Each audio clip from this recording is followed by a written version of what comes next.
How to fix change my app recommendation settings does not show option to change recommendation on your Windows 11. Hey guys, and welcome back. If you are facing this error on your Windows 11, here is a quick fix to it. So for that, you just have to click on the search bar and type in settings first. Tap on the settings button or the enter button and it will open the settings. Now from the left side panel, go to apps. Inside apps, you will see the option called as advanced app settings.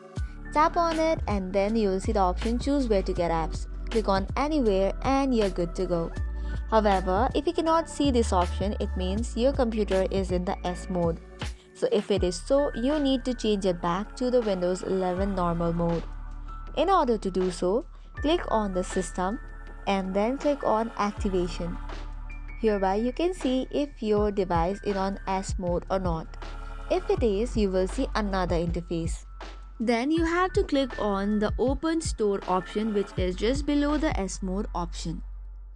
Once you click on it, it will take you to another page and here you will see the option of switch out of S mode. Tap on the option and you will get switched back to the normal mode. And after that, you can follow the same step, that is going to apps, advanced settings and choosing anywhere. So this is all for today's video. For more such contents, do not forget to hit the like and subscribe button. Thank you and keep watching.